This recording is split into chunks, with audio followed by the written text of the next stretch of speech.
Wahlala ubhuti wami omdala engangikhulumisa. U-6 months ubhuti wami engangikhulumisa. Ngimbuke mina ngithi okusalayo angibuyeli lapha. Noma ngahlala ngangikhulumisa. Hey mina ngiyoba ne-stress semethi. Hawo, ahamba oyifunda yena ubhuti uGosilo yodwa. Ingxaki lingehlule. Wo. Engitshelile uMr Mavuso ukuthi ngeke kulunge mina ngiyofunda ngenkani. Njengoba uthanda ispeak. Cela ungifollowe sisomdala. WeMavuso inkinga yami sengiku-10K. Sengifollowe bonke abantu akusafolloweki ngizokwenzela i-screenshot ukuze ubone. Sengifollowe kakhulu usungivalile i-TikTok.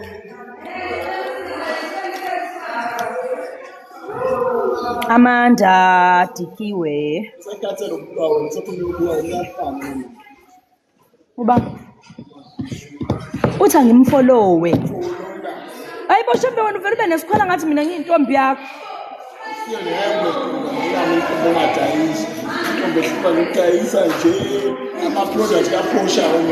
Uyahlanya le Hilux kade ngikhipha uyibonile ithi nani?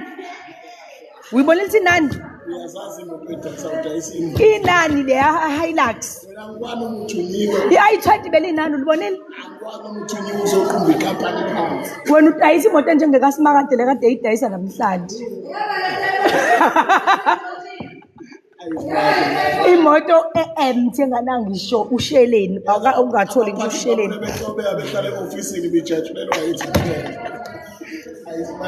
Imoto engadatshulwa nabaphathi.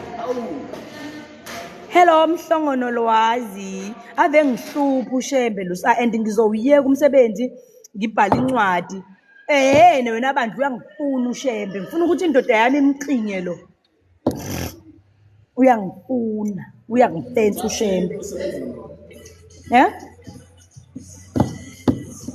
Aniqonga isibindi niyovalelisa lapha kule ndoda esiphethe thina sizolandela emva kwenu.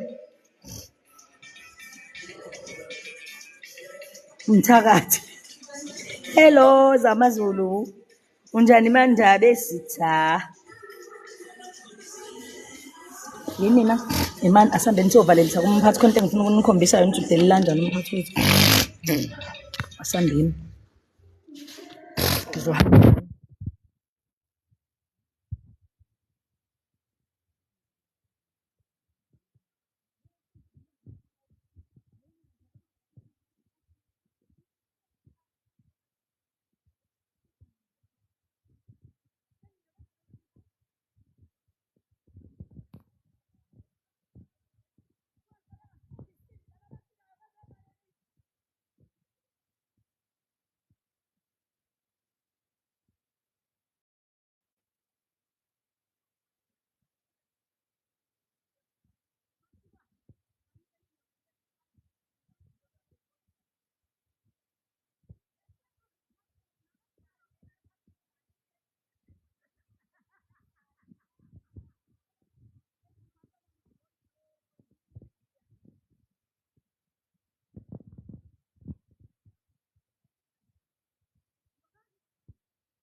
Mani ningahambi guys.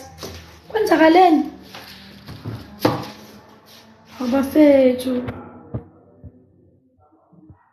Seku-right? Oh.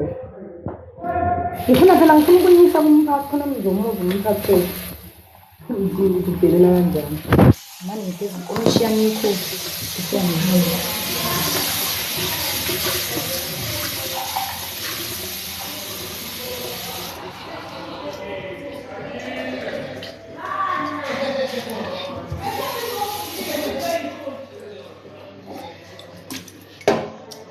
ikamera ngifuna ukumbona noma ngifuna ukumuzwa.